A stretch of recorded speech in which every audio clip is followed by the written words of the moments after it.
So these are my answers to the AQA AS Physics Paper 1 from 2018.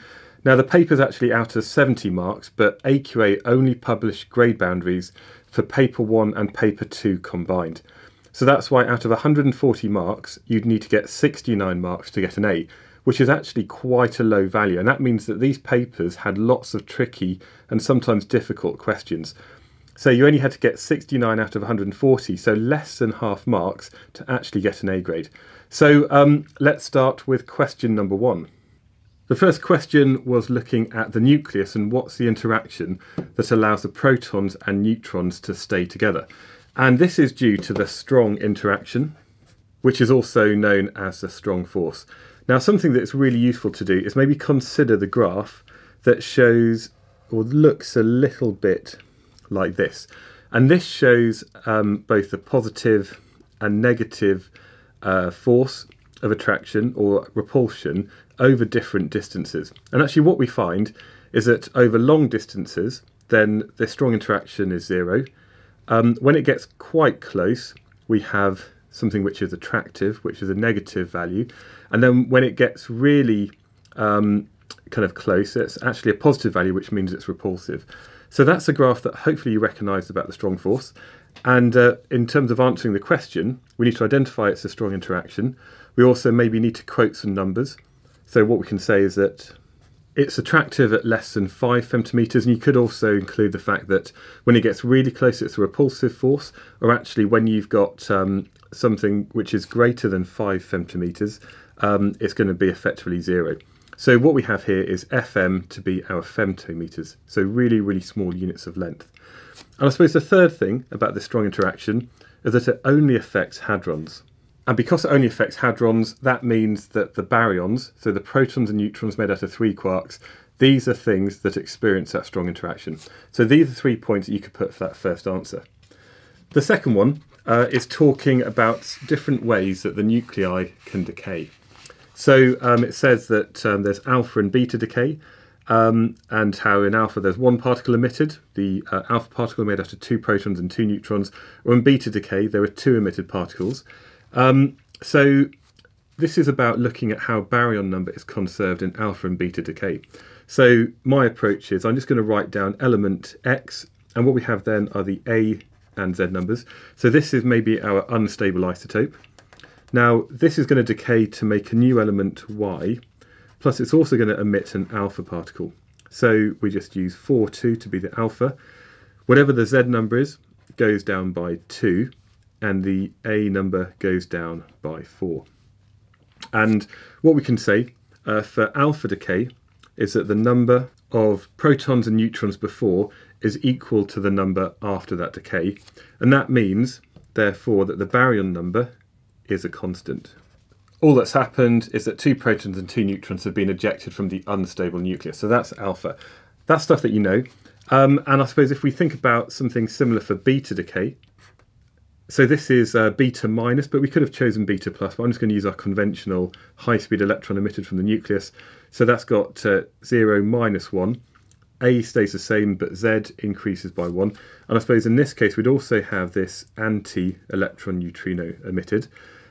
Now, when this happens, we have a neutron that changes into a proton. And because of that, that means the baryon number stays the same. So inside the nucleus, one of these red neutrons I've got is going to turn into a yellow proton, and that's just the way I'm modelling it with LEGO at the moment. And we can also say, for example, that the beta and any neutrinos that are given off are leptons, and that means that they've got a baryon number equal to 0. So even though we have other particles given off, these aren't baryons, these are leptons, and therefore they don't contribute to that baryon number overall. The next question looks at some particle interaction where you've got pions, protons, kaons, and also some lambda particles. Now what you need to do is recall the quark structure of many of these particles. Now first of all, you might recall that a proton is made out of an up, and a down quark. And I'm going to represent that with this bit of Lego here. So we've got the yellow to be an up quark and the red to be a down quark. And so this is our first, I'm just going to put that up there. So that's going to be the quark structure of a proton. You should also recall that with the pion and the negative one, what we have is an anti-up and a down quark. So this one over here, we've got the down quark, which I'm going to put upright like this to be normal matter, and I'm going to have this one here, the up quark, to be upside down to represent an anti-up. Now that's just my way of looking at it. So basically we start off with an anti-up, a down, an up, and a down. And also the quark structure of this kaon over here is down anti-strange. Okay, now it does say in the question that it's a strong interaction, and therefore strangeness is going to be conserved. Now for this one here, again we've got a down, which is one of my red bits of Lego, and my strange quark I'm going to represent with this orange one. I'm going to put it upside down to be my anti-strange. Now, whatever we kind of start with is what we end with, and I suppose one clue here is that if we've got an anti-strange, because strangeness is conserved and there's no strangeness over here, we must also have somewhere a strange quark. So that's going to be one of these. We also see that we've got a down and one down quark there. So we've got two downs, we've got one here, so there must also be a down quark. So that's going to be one of my red ones. And the other thing that we have is that we had an anti-up and an up.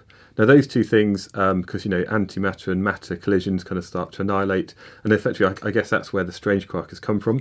So we had an anti-up and an up, and then we had one up, but we don't have any ups over here, so there must be an up left over.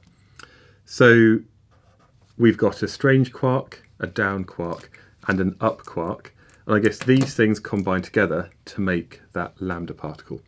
So this one here, this question, if you can recall this, it's fairly straightforward, but you've got to spend a bit of time learning the quark structure of pions and kaons and so on. And what we're looking at is the fact that whatever we have over here, we must have over here. And the clue that we've got a strange quark is because there's an anti-strange in this one over here. Okay, the next question is looking at the decay of a kaon into a pion plus and a pion negative. Okay, so why is this a weak interaction? Well, the clue again comes from this question over here, because what we have in a kaon is we have a down and we also have an anti-strange. Okay, but what we don't have over here are the strange quarks, and that means strangeness is not conserved. And that means this can't be a strong interaction, it must be a weak interaction. And finally, I thought that the question 1.5 is a little bit strange, to be honest, because it wasn't really about the kind of physics, it's more what's your opinion, explain why it's necessary for engineers and teams of scientists to collaborate. And this is really important. And I think most people who actually did the paper got the first mark, but very few people got 2 marks. So some of the reasons that you could have had of why it's important for teams of scientists to work together include peer review.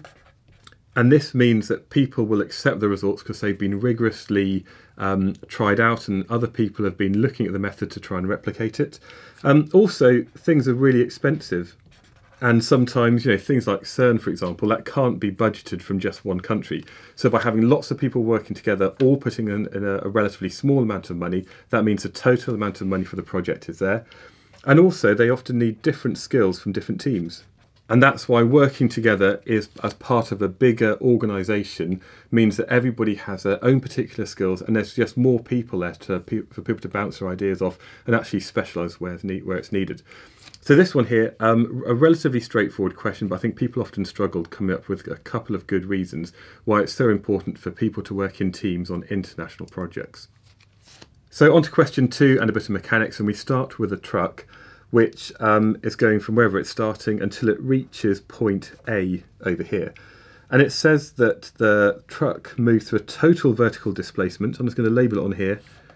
And that vertical displacement is equal to 8.0 meters. And we want to know how fast it's going when it gets over here.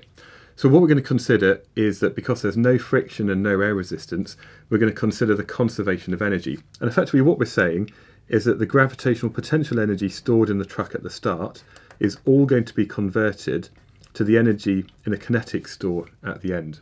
So this is going to be equal to mgh, and if we equate the two things together, we can say that mgh is equal to a half mv squared. Now in the question it doesn't tell us how heavy that cart is, and we don't actually need to know because we can see that the m's cancel on each side. We can rearrange this to say that gh is equal to a half v squared. Now h has been given to us here as 8.0, g is 9.81, and that just leaves v as the unknown. So we can then rearrange this to say that v is equal to 2gh square rooted. So multiply both sides by 2, divided, and then sort of square rooted both sides. So this is going to be equal to the square root of 2 times 9.81 times 8.0. And don't forget to square root your answer, and this gives a value equal to 12.53. So to two significant figures, like the raw data, I'm going to say that the final speed, or velocity, I guess we use the words fairly interchangeably, but we just want to know the size of it. The final speed is equal to 13 meters per second. So this question here, I think a few people made mistakes because they forgot about the conservation of energy. They were trying to use maybe other equations and maybe got themselves in a bit of a muddle. But we're just looking at the initial gravitational potential energy store and how that's converted to the final kinetic energy store. The next question was looking at the acceleration of the truck on a curved ramp rather than the straight one that we had in the previous question. So this was about looking at the acceleration of this truck. Now we want to basically compare it to what we had before. So before we had something going through a vertical height of 8 meters down a straight ramp, and now it went through the same height of 8 meters, but the ramp was curved. Now in the first figure over here, which they called figure 1, what we could say was that in figure 1 the acceleration was constant. And effectively that's because we had the same component of force acting down the ramp for the whole time. In figure 2, which is the one over here, so in the second figure, what we had was that we've got the steepest ramp here, so we had the highest acceleration at the top. And as the truck went from here downwards, it would still have a positive acceleration. It would still be getting quicker and quicker, but the actual size of that acceleration, the magnitude, would decrease. But it still stays at this positive value. It's just not as great an acceleration as it was initially. And this occurs until it gets to point C. And what happens then is that from C to D, what we can say is that the acceleration is equal to 0. And the reason for that is that the truck moves from C to D, but again it says there's no friction and no air resistance, and that means it's going to travel at a constant velocity, which means the acceleration is 0. So you get marks in this question for talking about how in the previous question it was a constant acceleration, and here we have the greatest acceleration. The acceleration decreases, but it's still positive, and then there's no acceleration from C to D. And the important thing here is the question said, describe the acceleration. We don't need to know about the velocity of the truck. We don't need to know about that. We're not describing the velocity, we're just describing the acceleration. The first question, I think only about a fifth of students actually managed to get the marks for this, but actually it's quite straightforward. What we're saying is that it doesn't matter if the truck goes down a straight ramp or it goes down a curved ramp. When it gets to the bottom, because it initially had the same amount of gravitational potential energy, and now that's all been transferred to the energy in the kinetic energy store, the transfer of energy is the same, and that means the truck will be travelling at the same speed when it gets to the bottom. So what we can say is that the loss of the gravitational potential energy was the same, and therefore the gain in kinetic energy, so you can use either KE or E and a small k for kinetic energy, the gain in kinetic energy was the same, and therefore they end up at the same speed. And that's all there is to it for 1 mark. Now the next one, I must say, I found this quite tricky, and it kind of messed with my head, because what it had basically was the truck is, so this is our truck. I'm just going to draw it like a hollow box. It's not the best picture, but basically this is the truck. And when it's at the bottom, the rain falls vertically and the water collects in the truck. So it's on the horizontal thing. So this is the truck moving this way. But there's also rain. And I'm just going to do some raindrops which initially are falling vertically. So we've got the rain falling vertically. And after a short amount of time, the truck, as it's still moving along, collects some of the raindrops.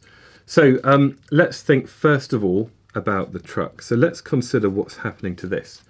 Now, the truck is moving this way, and that means there are no horizontal forces acting on the truck. And if there's no horizontal forces, then that means the truck is not going to change its horizontal component of momentum. So what we can say is that the momentum stays the same. Again, of course, not forgetting that you can change the momentum of something provided an external force is applied. But here, any rain colliding with it is going to be acting at 90 degrees to the direction of motion. So no horizontal forces are acting on the truck. That means the momentum stays the same, but its mass increases.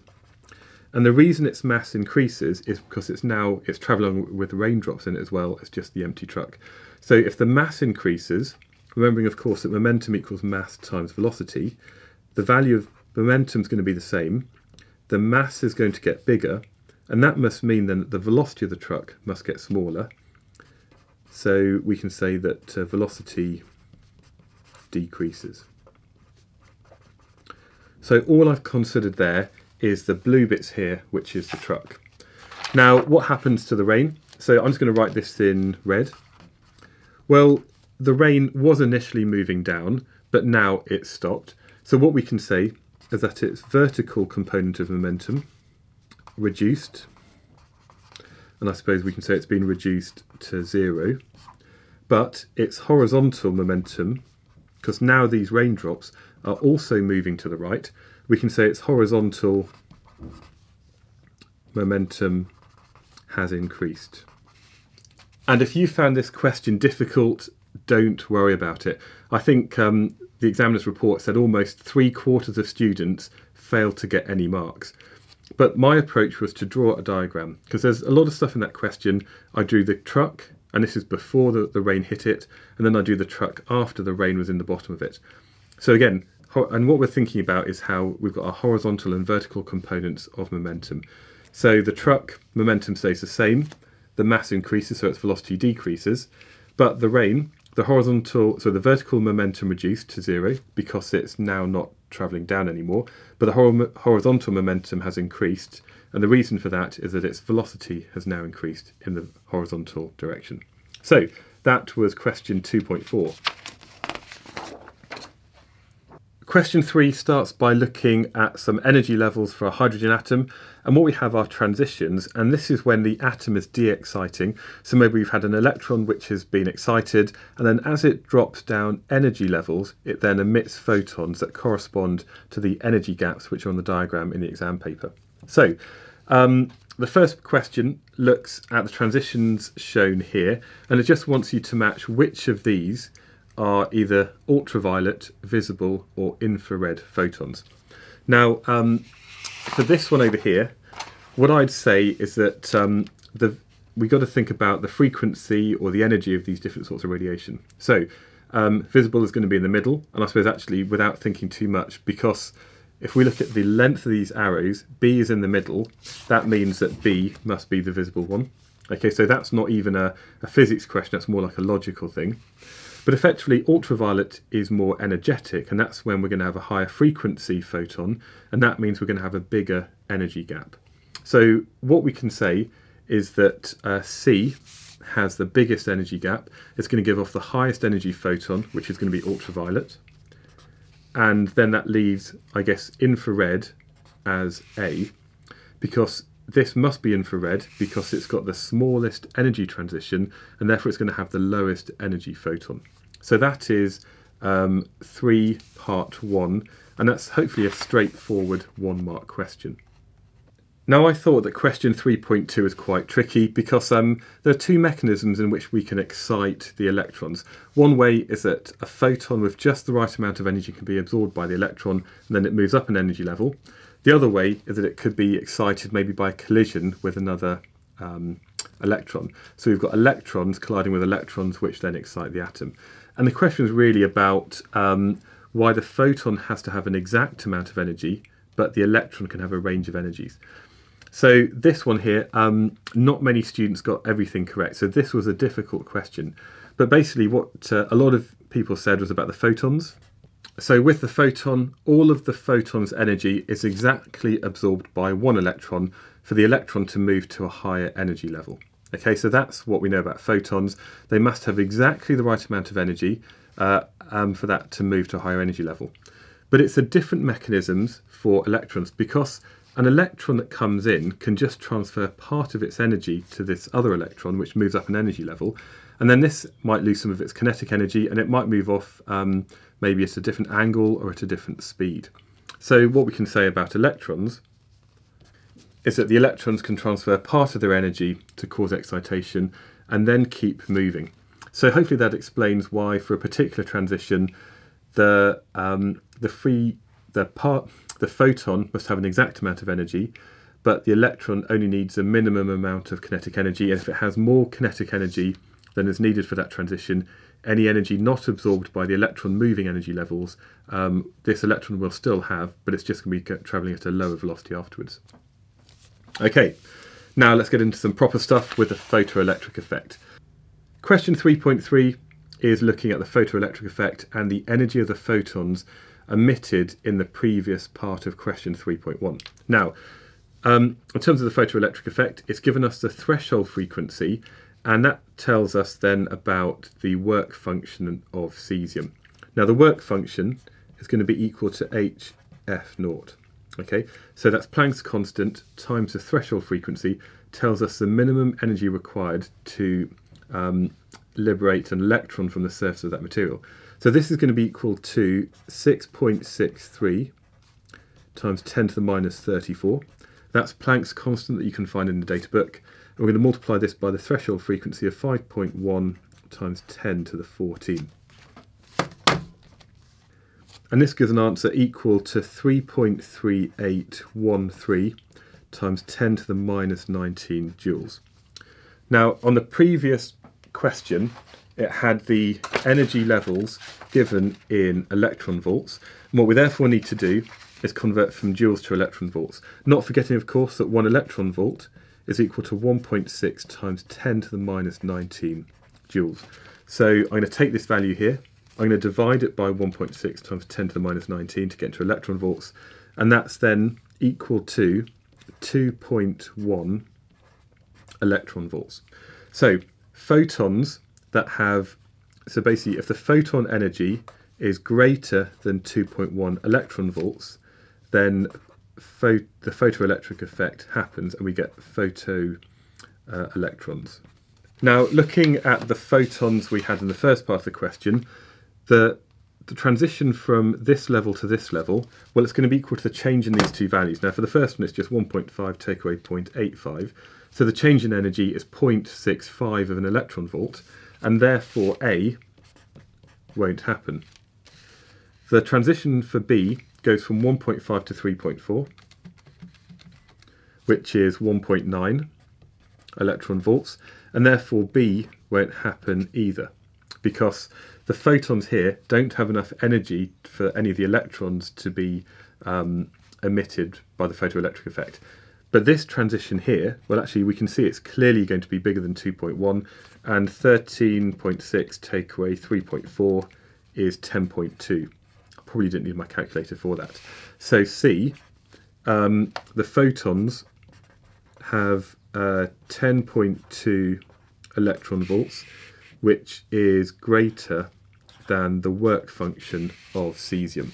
So for this one here, we can say that the photons emitted by transition C would have enough energy to cause the photoelectric effect, and therefore electrons to be emitted from the surface of cesium. Now, the last part of the question is actually quite similar to many other examples I've seen on previous past papers, but lots of students found it difficult because it was a two-step calculation. Now, the first thing to remember is that the energy of the photons is equal to the work function plus the maximum kinetic energy that those can have. And therefore we can rearrange this to say that the kinetic energy of the electrons, which have been emitted because of the photons being incident on that metal, their kinetic energy is going to be equal to the energy of the photons take away the work function. And that's equal to this value here, which is 12.1 electron volts. So that's the energy of the photons incident, and that's what's given to us in the question. And we take away from that the work function, which is what we calculated in the previous question, which was 2.1. And I'm going to use my previous value that I calculated of 2.1133. So I'm not going to use my rounded down number. I'm actually going to use the number that's saved in my calculator. Now this then gives us an answer of 9.98666 electron volts.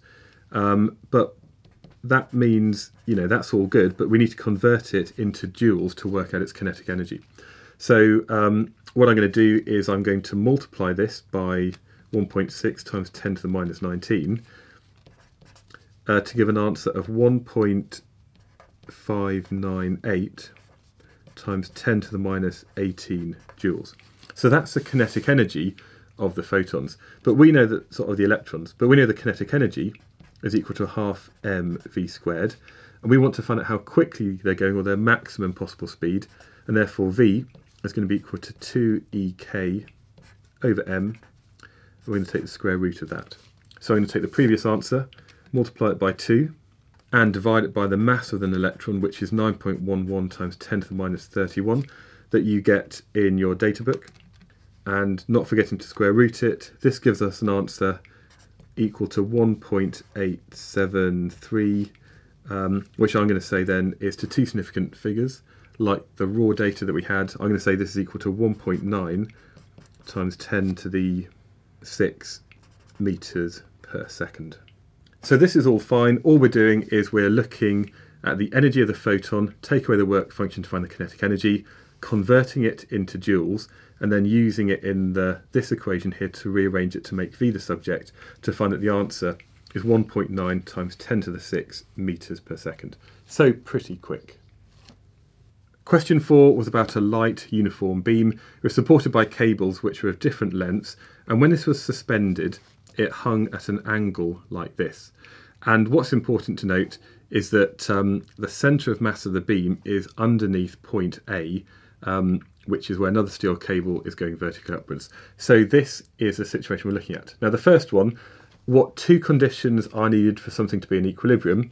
The first one is that the sum of the forces on it are equal to 0. So effectively we're saying the forces up equal the forces down, the forces left equal the forces right. So the sum of forces are equal to 0.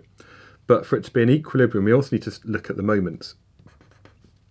And the sum of the moments are also 0. So what we mean there is that the clockwise moments, or the sum of all the clockwise moments, is equal to the sum of all the anti-clockwise moments. So that's all you really needed for 2 marks. The next one said 4.2, state what is meant by the centre of mass. Now, I think a lot of people put answers which weren't actually answering the question. They were talking about the centre of gravity, which is where the weight appears to act. So the centre of gravity is to do with weight, but the centre of mass is to do with mass. And obviously most of the time the centre of weight and mass are going to be in exactly the same position. So what do we mean by the centre of mass? Basically it's where the mass of the body can be considered to be concentrated. And so on the beam that we had up here, even though there's mass distributed along the whole thing, we consider the mass of the beam as acting at this central point here. So that's where the mass of the body can be considered to be concentrated. So this one here, it's just a definition that you need to learn. 4.3 asks us, why is it that when this is hanging, the centre of mass of the beam has to be exactly beneath point A, which is where it's hanging from. And actually, even if you make one in Lego, you'll find that when you hang it up, the centre of mass is indeed vertically beneath that. So the reason for this is that there's no resulting moment about the pivot at A, as a line of action of the force goes through A. And that means then, therefore, that there's no rotation. So there's no clockwise or anti-clockwise moments, because effectively the moment of this force here, so that mass will cause there to be a weight here. So the force is acting at a distance of 0 away from the pivot. Therefore there's no moment, and therefore there's no rotation.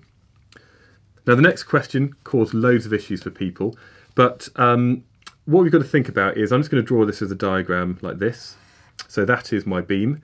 We've got T1, so that's a tension in one of the ropes. We've got T2 over here. Okay, and there's some data in the question. So I think that one is an angle of 53 degrees. And this is an angle of 37 degrees. And also we've got the weight of the beam acting down.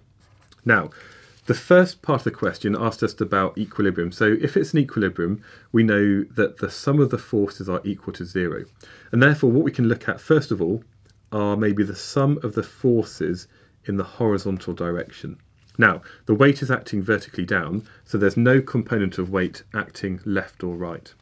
But there's going to be a horizontal component of force T1, which is going to be equal to T1 multiplied by the component of T1 in this direction over here.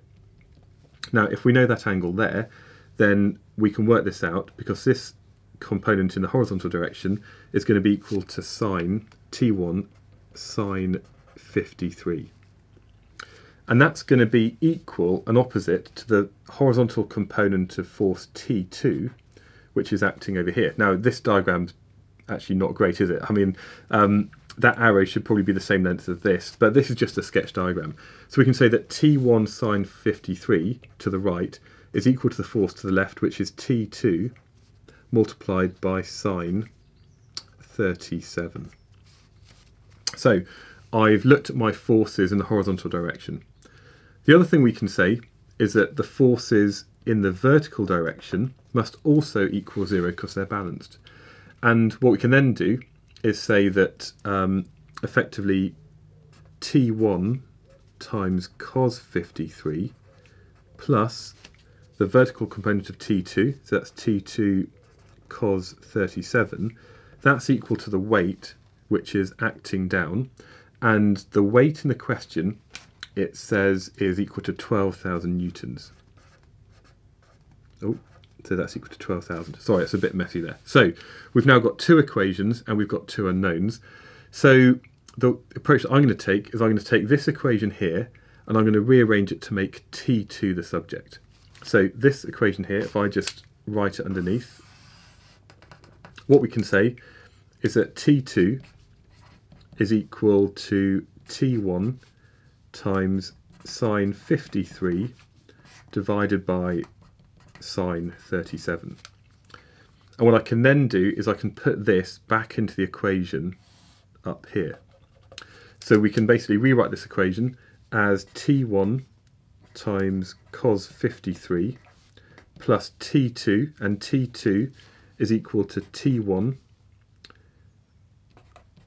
sine 53 over sine 37 multiplied by cos 37, and that's equal to our value of 12,000. Okay, and we want to find the total value of T1, don't we? Okay, so we can rearrange this to make T1 the subject. So we can say that effectively T1 times, we could say that T1 multiplied by cos 53 plus sine 53 over sine 37 multiplied by cos 37 is equal to 12,000. So I've just rearranged this, I've taken the common factor out of both. Therefore T1 is going to be equal to 12,000 divided by this number. Now to save space, let's do that. So we've got sine 53, just making sure I'm in degrees mode, divided by sine 37 times cos 37 plus cos 53 is 1.66, and then 12,000 divided by this number for T1 is equal to 7,221.8. So T1 is equal to 7,200 newtons to two significant figures like the raw data, like 37 degrees in the question. So T1 is 7,200. So if we know T1, we can then use this equation here to find T2, because we know T2 is equal to T1 times sine 53 over sine 37. So let me just write that down. So T2 is equal to T1, which is 7,221.8 multiplied by sine 53 divided by sine 37. So times sine 53 divided by sine 37 gives me an answer equal to T2 equal to 9,583. So that's 9,600 newtons. So that's how we got the answer for T1 and T2. What I did was, first of all, I drew my diagram.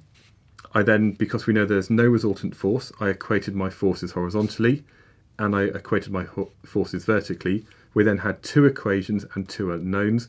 I then just rearranged this one to substitute back into this equation, did the maths, and then I got the answers of 7,200 and 9,600. The next question was looking at some material properties, and we had this cable here that's 12 meters long and it's got a diameter of 1.5 times 10 to the minus 2.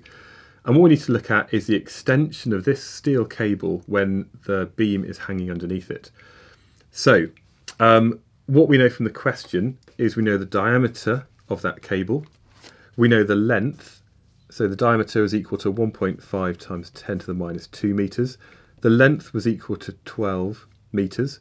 If we know the diameter, that would then allow us to work out the area.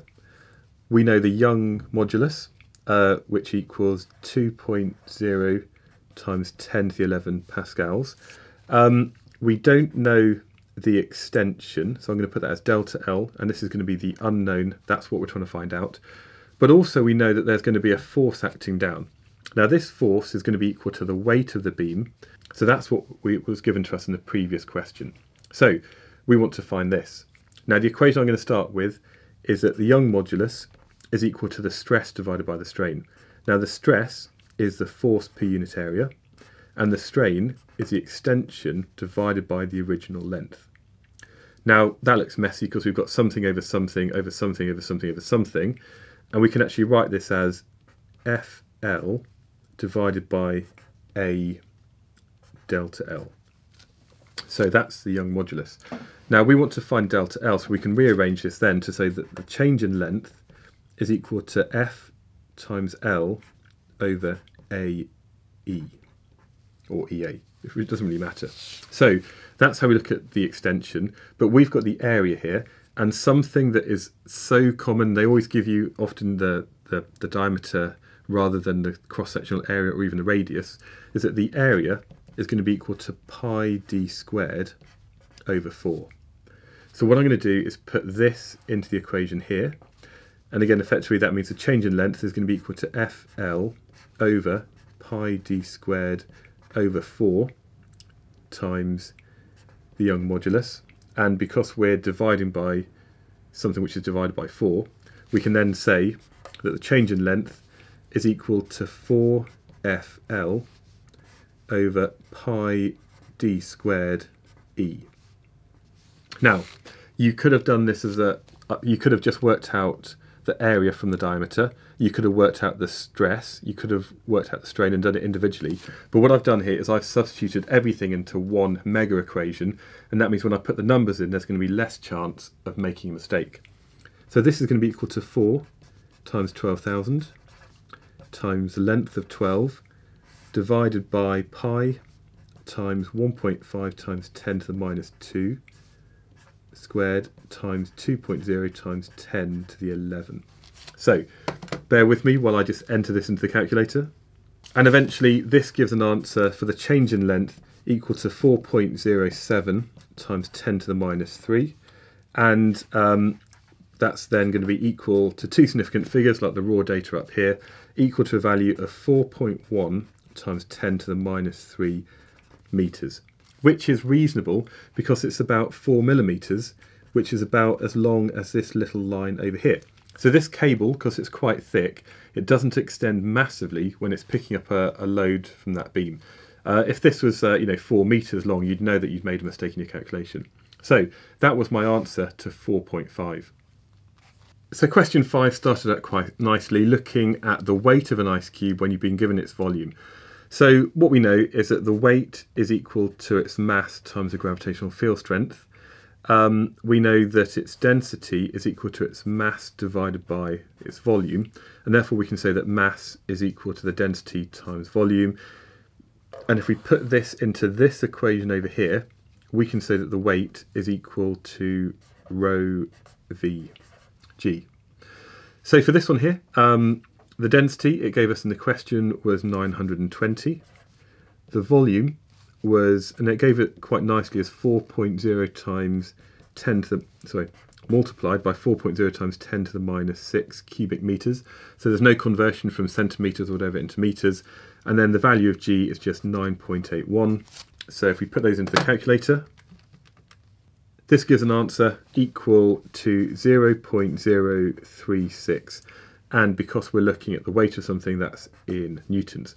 So that is the weight of the ice cube. We then have the ice cube placed into a beaker. It says it displaces a volume of water causing the water level to rise. The weight of the water is equal to the weight of the ice cube. So calculate the volume of water displaced by the ice cube. Well, what effectively we were saying is that the weight of the ice cube is going to be equal to the weight of water, which is going to be our previous answer from up here of 0.0361008. So I'm keeping the data I've got on my calculator here. So that's the weight of water displaced. Now again, we know that because density is mass over volume, we can say that the volume is equal to the mass divided by the density. So the mass of water, well, we've worked out its weight. So to work out its mass, we divide by 9.81 because weight equals mass times the gravitational field strength.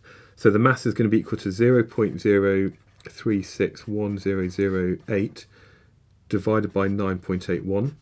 So that's now got our mass in kilograms. The density, it said in the question, was 1,000, which is something you probably see in lots of questions. So we're just going to divide by 9.81, divide by 1,000, to give a value of 3.68. So that means the volume is going to be equal to 3.7 times 10 to the minus 6 cubic meters. So that's the volume of water displaced. It's fairly straightforward so far, and I think most students found these equations nice and easy. Now question 5.3 was quite difficult. I think in actual fact about 4.3% of all the students got the complete answer. So if you didn't get the answer, you're not alone. And I must say, when I read it, it took me a while to actually work out from the data they gave how to answer the question. But like all the time, a diagram really helps.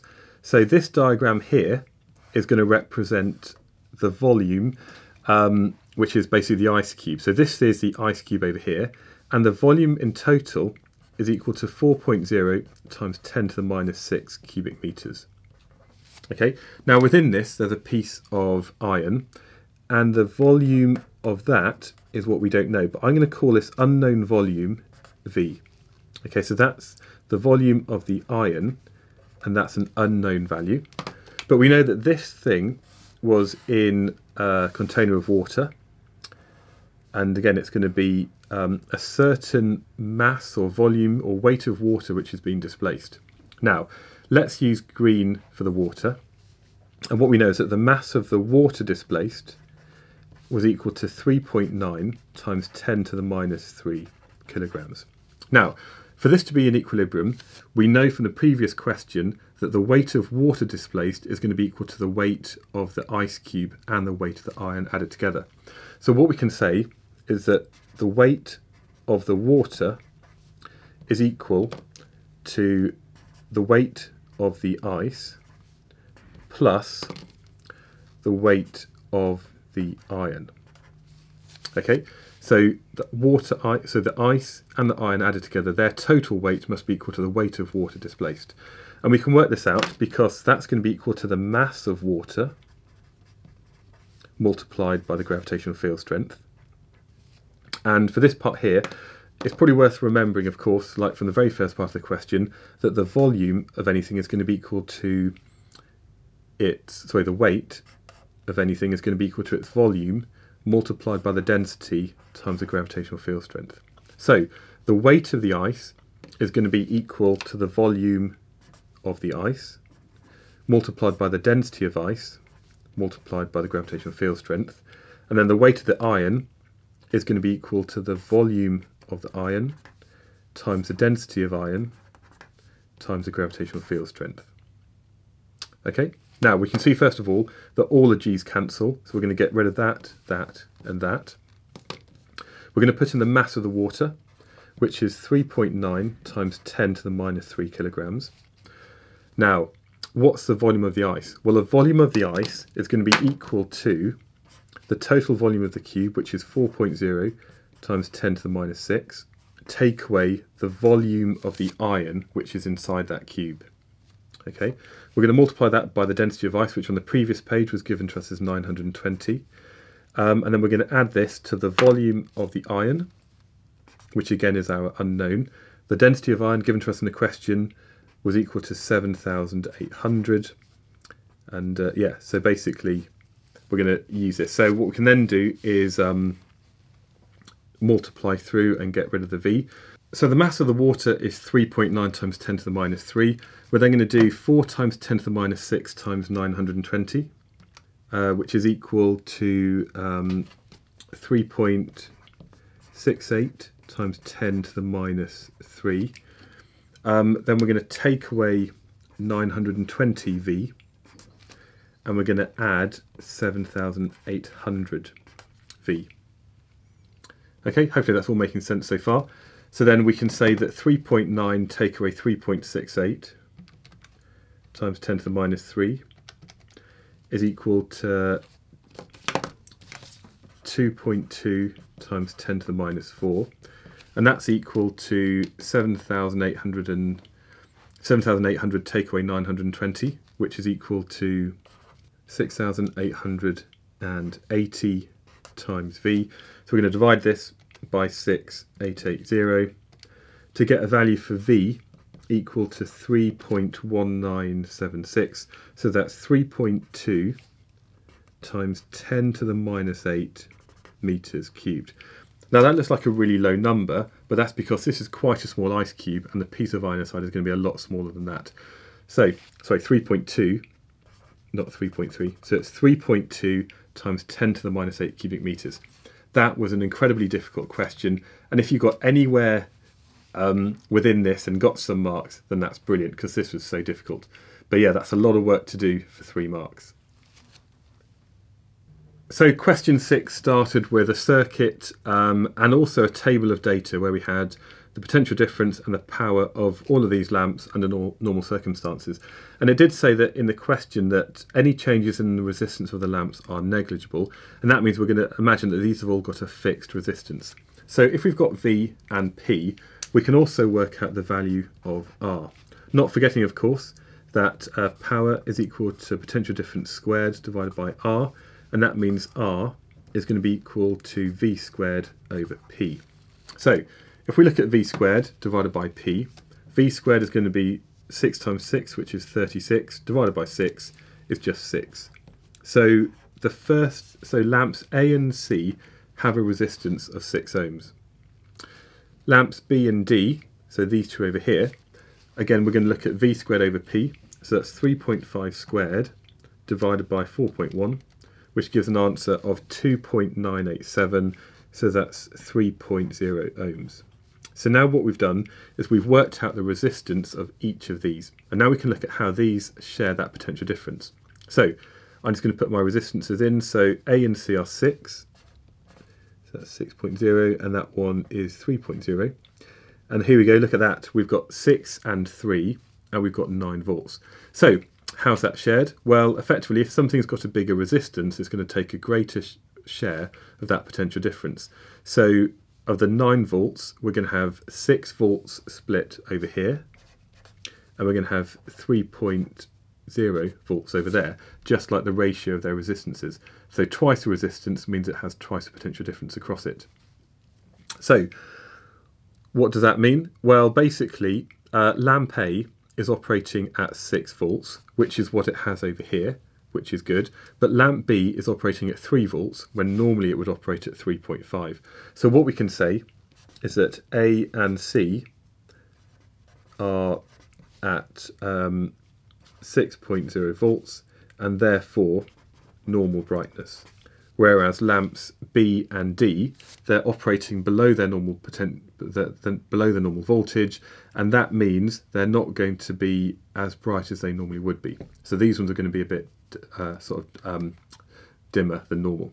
So that one there, it's a little bit confusing when you look at the circuit, but all I did was I worked out the resistance using this equation over here, and then I looked at the share of the potential differences in that circuit to find that A is operating at 6 volts like it normally should be. So now we have a circuit where we've still got the same lamps A, B, C and D, and another lamp E, which is identical to A and C, has been added at this point here. So what would happen to the brightness of all the lamps in the circuit? So not just the brightness of E, but all of them. Now, effectively, if this is a 9 volt power supply and we have 6 volts here and 3 volts over there, it's going to be the same on the top loop as it is on the bottom, because, you know, thinking about Kirchhoff's laws, you know, whatever the sum of the EMFs is going to be equal to the sum of the potential differences, and therefore the PD across A and C is the same as the PD across B and D. And what that means is that at this position here, there's going to be no potential difference across E, because the potential difference here in the circuit is going to be the same as the potential difference here, and that means there's going to be no difference between the value here and here, so there's no PD across it. So what we can say is that we could maybe say that the PD, that the potential difference between A and B is going to be the same as the potential difference between C and D, and that means, therefore, that the PD across E is equal to 0, and therefore we can say that if there's no PD across E, that means there's no current in E, so it stays unlit. Now, if this is drawing no current, that means the current in the rest of the circuit is going to be identical to how it was in question 6.1. So what we might also say is that this doesn't affect the brightness of the other lamps in the circuit. So by putting E in there, effectively there's no PD across it, and therefore nothing happens. Now 6.2 was difficult, and I think about 80% of the students who did it got no marks at all. I think 10% didn't even attempt it at all. 6.3 was also difficult, but start with a diagram. So this is the circuit before B fails. So you've got A, B, E, C and D. Afterwards, B fails, and that means there's no current going to be going through this part of the circuit. So what I've just drawn is that circuit like this, and that's going to help out. Now, let's look at the current. The current is going to depend on the potential difference and the combined resistance of that circuit. Now, for this one here, that's got a resistance of 6 ohms, that's got a resistance of 3, so their combined resistance of A and B is going to be equal to 9 ohms. E's not really taking part in this, so I'm just going to ignore E at the moment. And there's also a resistance of 9 ohms in this part of the circuit. Now, if we've got two resistors, or equivalent resistors of 9 and 9, their combined resistance is going to be half that amount. So the combined resistance of this circuit is equal to 4.5 ohms. And we know we've got a potential difference of 9.0, so 9 divided by 4.5 is just 2.0. So I've looked at the resistance of individual lamps. I've then looked at the combined resistance of this part and this part, and then the combined resistance of this circuit. I've used that and the potential difference of 9 to find that there's a current of 2 amps. So initially, 2 amps was the current leaving the cell. Afterwards, however, this is what the circuit looks like. Now, it's a bit confusing, but effectively there's two ways that the current can go. It can either go in here, up through A, down through E, and through D, or it can go through C and D.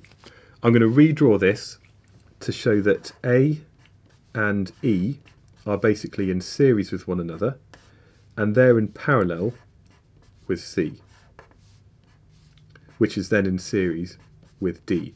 So another way we could draw this circuit is A, E, C and D.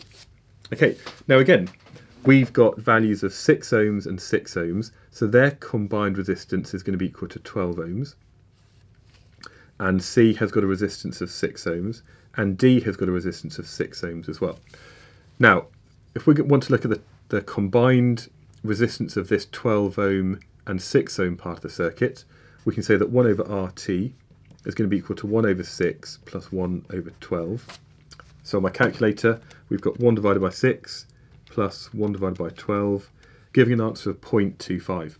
But 0.25 is equal to 1 over RT, and therefore we're going to take the reciprocal of that to find that the combined resistance of the parallel loop is equal to 4.0 ohms. What's the total resistance then? Well, that's 4 ohms. That's equal to 3 ohms, which is what we worked out in 6.1. So this lamp D has got a resistance of 3.0 ohms.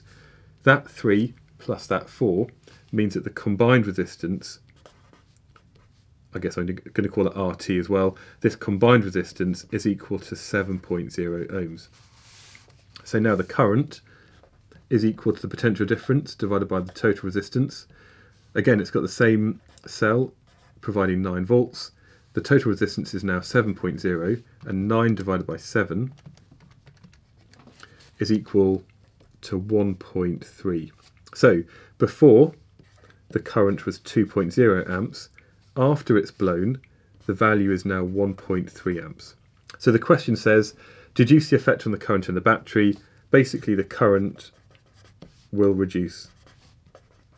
And effectively, the current is reducing because the combined resistance of this circuit is bigger than the combined resistance of that circuit before. So when B breaks, there's a bigger overall resistance, so less current is flowing. So in question 7.1, we had a white light source which is shone through a central gap, then 2 gaps, and then what we then see are the fringes on the screen over here. So we need to describe what we actually see. Now the first thing that we see in the very middle, the kind of central fringe, would be the white light. So we'd have a white source here, we'd see a white central fringe.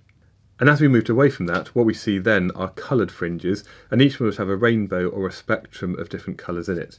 So what we then have are fringes either side, showing a spectrum. And it also might be worth mentioning in the spectrum here that what you'd have is closest to the central fringe, you'd have the shorter wavelengths, and as you go further away, you'd have the longer wavelengths. So what we'd see is there'd be kind of like a violet part near on the fringe. We then have the other wavelengths like green and whatever, until eventually we had the red, which was going to be furthest away. So we'd see this spectrum of colours, and we'd have several of these fringes at different points on the screen. So that's violet closest to the central fringe and the red furthest away. Okay, 7.2. So 7.2 looks at what would happen if you just had red and green light. Now the equation I'm going to use for this is that lambda is equal to WS over D. Okay, now for this thing here, if we're using the same slit and the same distance to the screen, what we can say is that S and D are constant. And what that means then is that the fringe separation W is going to be proportional to the wavelength. Okay, so the wavelength is proportional to that fringe spacing. Now what does this mean? Well, it does say that the wavelength of, so we've got basically the wavelength of green light, and also the wavelength of red light is 1.2 times bigger than this. So this has a longer wavelength. Actually what that means then is that if we look at the fringe spacing for the green light, that's going to be maybe a distance of W, whereas the red is going to be equal to 1.2 W. Because again, these two things are proportional. So what we might say are that the red fringes are 1.2 times further apart. And I suppose the other thing is that if you have red light and you have green light, rather than there being a kind of white central fringe, you're going to have red light and green light moving through to that central point. So the central fringe appears to be yellow because it's a mixture of red and green light. So in this question here, I've used the equation, and because S and D are constant, we can say that the wavelength is proportional to the fringe spacing. And then I've made a comment about how the red fringes are going to be 1 1.2 times further apart than the green fringes, and also that central fringe appears yellow. And finally, a big 6 marker to top it all off. But this is something that you will have done in school, where you're looking at using a double slit to maybe work out the wavelength of light. Now they're using red light, which is often what we get with a laser. And again, I'm going to start with the equation that says lambda is equal to WS over D. So first of all, what happens if S is reduced? So what happens if we reduce the slit separation, but we keep the wavelength of light the same and the distance the same? Well, effectively, as S goes down, if those two things are if lambda and D are the same, what we can say is that lambda D over W is equal to S. These two things are constants, and therefore we can say that the slit separation is proportional to 1 over W. Now what that means is that as you decrease the value of S, we're going to increase the value of W because they're inversely proportional. So what that means is that by decreasing slit separation, the fringe spacing increases, and what that does then is it reduces the uncertainty in the value of W. Because this question here is about how this actually affects the uncertainty in the final value.